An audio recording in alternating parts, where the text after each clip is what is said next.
சக்திவேல் தன் குருதி கசியும் கையோடு ஈஸ்வரியின் முன்னே போய் நின்றான். அவளது கண்கள் கலங்கி இருந்ததைக் கண்டு அவன் ஆத்திரம் மறைந்து வேதனை மேலோங்கியது. ஈஸ்வரி, நீ போயிட்டா நம்ம பாப்பாவுக்கு யார் இருப்பா? இந்த ஒரு தடவை எனக்காக நில்லு. இனிமே உன் தங்க இருக்கிற பக்கமே நான் வரமாட்டேன், சத்தியம் பண்றேன் என்று அவளது கைகளை பற்றி அவன் கெஞ்சிய விதத்தில் ஈஸ்வரியின் கோபம் மெல்ல கரைந்தது. ஈஸ்வரி வீட்டை விட்டு போகவில்லை என்றாலும் சக்திவேலிடம் ஒரு வார்த்தை கூட பேசவில்லை. அடுத்த ஒரு வாரம் சக்திவேல் ஒரு முடிவோடு இருந்தான். ஏன் இது நடக்குது? ஸ்வேதா நிஜமாவே அவ்வளவு அப்பாவியா, இல்ல இதெல்லாம் திட்டமிட்டு சதியா என்பதை அறிய அவன் அவளை ரகசியமாக கண்காணிக்க தொடங்கினான். அன்று மதியம் ஈஸ்வரி தூங்கிக் கொண்டிருந்தாள். சக்திவேல் ஹாலில் ஒரு புத்தகத்தை படிப்பதைப் போல பாவனை செய்தபடி அமர்ந்திருந்தான். ஸ்வேதா மெல்ல ஹாலுக்குள் வந்தாள். அவள் ஜன்னல் வழியாக ஈஸ்வரி எழுந்து வருவதை கவனித்து விட்டாள். சரியாக ஈஸ்வரி ஹாலுக்குள் நுழையும் நொடியில், ஸ்வேதா, மாமா, இந்த புக்கோட கவர் ரொம்ப நல்லா இருக்கு என்று சொல்லி சக்திவேலின் தோளுக்கு பின்னால் இருந்து எட்டி பார்த்தாள். அவளது கூந்தல் அவனது கன்னத்தில் உரசுவது போல அவ்வளவு நெருங்கி வந்தாள். சக்திவேல் சட்டென்று நகர்ந்து அமர்ந்தான். அவனது கண்கள் ஸ்வேதாவை பார்க்கவில்லை, மாறாக அவள் எப்பொழுது நெருங்கி வருகிறாள் என்பதை மட்டும் கவனித்தது.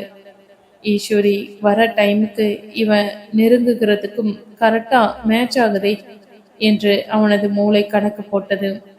மாலையில் ஈஸ்வரி காப்பி போட்டு கொண்டு வந்தாள். ஸ்வேதா அப்பொழுதுதான் மாடியிலிருந்து இறங்கி வந்தாள். ஈஸ்வரி இன்னும் சில அடிகளில் அவர்களை அடையப் போகிறாள் என்று தெரிந்ததும் ஸ்வேதா வேண்டுமென்றே தடுமாறுவதைப் போல் நடித்து சக்திவேலின் கையை பலமாக பற்றி கொண்டாள். ஐயோ மாமா, தலை சுத்துது என்று சொல்லி அவனது மார்பிலேயே சாய்ந்தாள். சக்திவேல் இம்முறை அவளை தாங்கவில்லை, மாறாக அவளது கைகளை தட்டிவிட்டு விலகி நின்றான். தலை சுத்துனா அங்க சோஃபா இருக்கு ஸ்வேதா, அங்க போய் உட்காரு, என்கிட்ட ஏன் சாயிர என்று கடுக்கடுத்தான். ஈஸ்வரி காப்பி கப்போடு அங்கே வந்து நின்றாள். சக்திவேல் ஸ்வேதாவை திட்டுவதை பார்த்ததும் அவளுக்கு லேசான நிம்மதி வந்தாலும் அவ உடம்பு முடியாம விழும்போது கூட இவருக்கு இறக்கமே இல்லையா என்ற எதிர்மறை எண்ணமும் ஒரு பக்கம் ஓடியது. அன்று இரவு 8 மணி. சக்திவேல் பால்கனியில் நின்றிருந்தான். ஈஸ்வரி பின்னாடியே வந்து கொண்டு இருப்பதை அவன் கண்ணாடியில் பார்த்தான். ஸ்வேதா ஏற்கனவே அங்கே பதுங்கி இருந்தாள். ஸ்வேதா மெல்ல வந்து சக்திவேலின் சட்டைப்பையை சரி செய்வதைப் போல அவன் நெஞ்சை தொட்டாள். மாமா, மட்டன் கலன்று இருக்கு என்று சொல்லி அவனது முகத்துக்கு மிக அருகில் வந்து மூச்சு காற்று படும் தூரத்தில் நின்றாள். சக்திவேல் அவளது கண்களை உற்று பார்த்தான். அந்த பார்வையில் ஒரு துளி கூட பயமோ அப்பாவித்தனமோ இல்லை, மாறாக ஒரு விதமான வக்ரம் கலந்த வெற்றி புன்னகை தெரிந்தது. ஸ்வேதா, ஈஸ்வரி அங்க வரா பாரு, இப்போ என்ன பண்ண போற என்று ரகசியமாக சொன்னான். ஸ்வேதா திடுக்கிட்டு திரும்புவதற்குள் சக்திவேல் உறக்க சொன்னான். ஈஸ்வரி, இங்க பாரு, ஸ்வேதா சட்டையில பட்டன் கலன்றுக்குன்னு சரி பண்றா, அவ எவ்வளவு நல்ல பொண்ணு. ஈஸ்வரி அங்கே வந்தால் அவளுக்கு புரியவில்லை.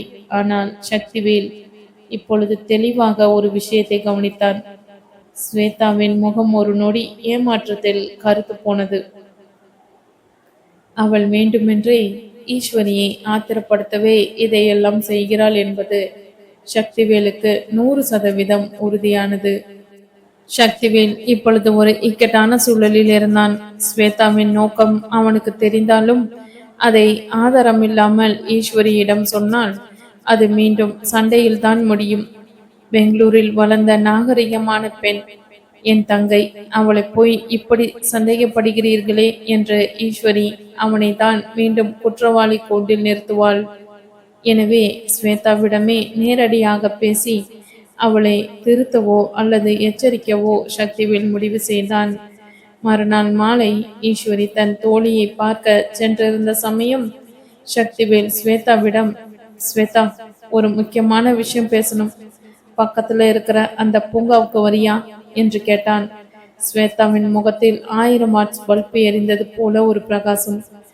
பூங்காவின் ஒதுக்குப்புறமான ஒரு பெஞ்சில் இருவரும் அமர்ந்தனர். சக்திவேல் மிகவும் நிதானமாக, ஸ்வேதா, நீ இப்போ சின்ன பொண்ணு கிடையாது, நல்லா படிச்சிருக்க. உனக்கு தெரியாம எதுவுமே நடக்காதுன்னு எனக்கு தெரியும். ஏன் இப்படி பண்ற? அக்காவுக்கும் எனக்கும் நடுவுல ஏன் விரிசலை உண்டாக்க பாக்குற? ஸ்வேதா முதலில் ஒன்றும் தெரியாததை போல் நடித்தாள். ஆனால் சக்திவேலின் கண்கள் அவளை ஊடுருவி பார்ப்பதை கண்டு மெல்ல தன் போலி முகத்திரையை கலற்றினாள். ஸ்வேதா மிகவும் சாதாரணமாக, மாமா, அக்காவுக்கும் உங்களுக்கு நடுவுல நான் வரல, நீங்க தான் எனக்குள்ள வந்துட்டீங்க. சின்ன வயசுல இருந்தே உங்களை எனக்கு பிடிக்கும். ஆனா அக்கா முந்திக்கிட்டா. இப்ப பாருங்க, அவ ஒரு நோயாளி மாதிரி வீட்டுல முடங்கி கிடக்குறா. அவளால உங்களுக்கு என்ன சந்தோஷம் கிடைச்சிட போகுது? இப்போ உங்க பக்கத்துல நிக்கிறதுக்கு யாருக்கு தகுதி இருக்குன்னு நீங்களே யோசிங்க. சக்திவேல் அதிர்ந்து போனான். ஸ்வேதா, என்ன பேசுற? அவ உன் அக்கா. இப்போ ஒரு குழந்தைய சுமந்துகிட்டு இருக்கா. ஸ்வேதா அவன் கையை பற்றி கொண்டு கண்களில் ஒருவித வெறியோடு, அந்த குழந்தையையும் சேர்த்துதான் நான் உங்களை ஏத்துக்க தயாரா இருக்கேன் மாமா. உங்களை அடைய நான் எதை வேணாலும் செய்வேன். அக்கா முன்னாடி நீங்க கெட்டவரா தெரிஞ்சாதான் அவளா உங்களை விட்டு போவா. அதுக்காக தான் இதெல்லாம் பண்ற. ப்ளீஸ் மாமா, எனக்கு உங்களை ரொம்ப பிடிச்சிருக்கு. அவள் சொல்லிக்கொண்டே சக்திவேலின் தோளில் சாய போக சக்திவேல் அருவருப்போடு அவளை தள்ளிவிட்டான். நிறுத்து ஸ்வேதா, நீ பேசுறது ஒவ்வொன்று கேவலமா இருக்கு.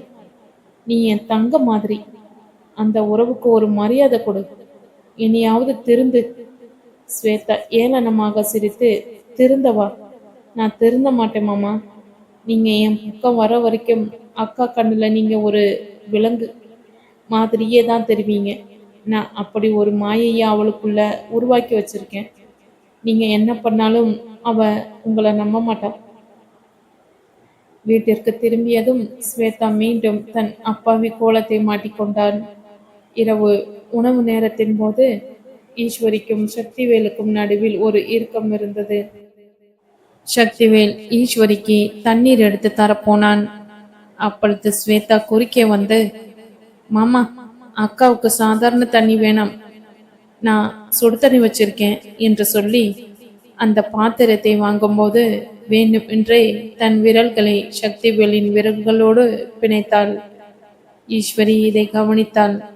ஆனால் ஸ்வேதா தன் முகத்தை மிகவும் வருத்தமாக வைத்துக்கொண்டு, சாரி மாமா, தெரியாம பட்டுடுச்சு என்று ஈஸ்வரியை பார்த்து ஒரு விசுவாசமான பார்வை பார்த்தான். ஈஸ்வரியின் மனதுக்குள் தன் தங்கை பாவம், இந்த மனுஷன்தான் அவளை இப்படி அலங்கரிக்கிறாரு என்ற எண்ணம் ஆழமாக பதிந்தது. அறைக்குள் நுழைந்ததும் ஈஸ்வரி சக்திவேலியிடம் வெடித்தாள். இன்னைக்கு அவளை தனியா எதுக்கு வெளியே கூட்டிட்டு போனீங்க? அங்கேயும் அவகிட்ட வம்பு பண்ணீங்களா? ஈஸ்வரி அவகிட்ட பேசதான் போனேன். அவ நிஜமாவே நல்லவ இல்லடி. அவ சொல்றத நம்பாத. ஈஸ்வரி ஆவேசமாக, போதும், அவளை பத்தி தப்பா பேசி உங்க தப்ப மறைக்க பார்க்காதீங்க. அவ பாவம். அவகிட்ட பேசினதுக்கு அவ அழுதுகிட்டே வந்து என்கிட்ட சொன்னா, அக்கா, மாமா ஏன் என்கிட்ட இப்படி பேசுறாருன்னு. அவ கேட்கும்போது எனக்கு எவ்வளவு வலியா இருந்திருது தெரியுமா? நீங்க ஒரு மிருகம் சக்திவேல். சக்திவேல் பேச்சற்று நின்றான். ஸ்வேதா அதற்குள்ளேவே ஈஸ்வரியிடம் ஏதோ ஒரு பொய்க்கதையை சொல்லி அவனை பயங்கரமாக வில்லனாக சித்தரித்து விட்டாள். ஸ்வேதா ஜன்னல் வழியாக இதை கேட்டுக்கொண்டிருந்தாள். இன்னும் கொஞ்ச நாள் தான் அக்கா வீட்டை விட்டு போக போறா. நான் இந்த வீட்டுக்கு ராணியாக போறேன் என்று அவளது வக்கிர மனம் கணக்கு போட்டது. சக்திவேலுக்கு ஒரு விஷயம் புரிந்தது. ஸ்வேதா ஒரு சாதாரண எதிரி இல்லை. அவள் ஒரு மனநோயாளி அளவுக்கு தீவிரமாக இருக்கிறாள். காலை வீட்டின் ஹால் கலகலப்பாக இருந்தது. சக்திவேல் அம்மா சமையலறையில் பலகாரங்களை செய்து கொண்டிருக்க, நிலாவும் வெற்றியும் வாசலில் அமர்ந்து ஏதோ ஒரு மேப்பை பார்த்து கொண்டு வாக்குவாதம் செய்து கொண்டிருந்தனர். நிலா, இந்த ஆர்டரை டெலிவரி பண்ணிட்டு அப்படியே பீச்சு பக்கம் போயிட்டு வரலாம்னு பார்க்குறேன். என்ன சொல்ற? வெற்றி, இப்படியே ஊர் சுத்துறதுலயே இருந்தா அண்ணியோட பிஸ்னஸ் என்ன ஆகுறது? முதல்ல வேலையை முடிப்போம், அப்புறம் உங்க ரொமான்ஸை வச்சுக்கலாம். வெற்றி நிலாவின் கையை மெல்ல பற்றி, அடியே, கல்யாணம் ஆகி இத்தனை நாள் ஆச்சு, இன்னும் இந்த வெற்றி மேல உனக்கு அந்த பழைய லவ் வரலையா? அண்ணனும் அண்ணியும் பாரு, சண்டை போட்டாலும் அவங்க ரொமான்ஸே தனிதான். அப்பொழுது அங்கே வந்த சக்திவேலின் அம்மா, டே வெற்றி, முதல்ல கிளம்புங்கடா. ஈஸ்வரி இன்னும் தூங்கிட்டு தான் இருக்கா, அவளை டிஸ்டர்ப் பண்ணாதீங்க என்றார். ஈஸ்வரி மெல்ல எழுந்து ஹாலுக்கு வந்தாள். சக்திவேல் பேப்பர் படித்து கொண்டிருக்க, ஸ்வேதா அப்பொழுதுதான் குளித்துவிட்டு ஈர கூந்தலை துடைத்தபடி ஹாலுக்கு வந்தாள். அவள் ஈஸ்வரியை வருவதை கண்ணாடியிலிருந்து பார்த்து விட்டாள். சக்திவேல் பேப்பரை மடித்து வைத்துவிட்டு எழுந்தபோது ஸ்வேதா குறுக்கே வந்து, மாமா, இதோ இந்த லேபிள பாருங்க, பிரிண்டிங் சரியில்லையா என்று சொல்லி அவன் முன்னே நின்றாள். சக்திவேல் விலகி போக முயல அவள் வேண்டுமென்றே அவன் சட்டையை பற்றி கொண்டு அவன் முகத்துக்கு மிக அருகில் வந்து நின்றாள். ஈஸ்வரியின் பார்வையில் சக்திவேல் ஸ்வேதாவின் கூந்தல் வாசனையை நுகர்வது போலவும் அவள் அவன் மார்பில் சாய்ந்திருப்பதைப் போலவும் தெரிந்தது. காப்பி வேணுமா என்று கசப்புடன் கேட்டான். சக்திவேல் திடுக்கிட்டு விலகி, ஈஸ்வரி, இல்ல, அவ ஏதோ லேபிள் கேட்டா என இழுத்தான். ஆமா, அவளுக்கு எப்பவும் ஏதோ ஒரு சந்தேகம் வந்துட்டே தான் இருக்கும். நீங்களும் அதை தீர்த்து வைக்கிறதுக்காகவே காத்துக்கிட்டு இருப்பீங்க. ஸ்வேதா, நீ போய் அத்தைக்கு சமையல் ஹெல்ப் பண்ணு.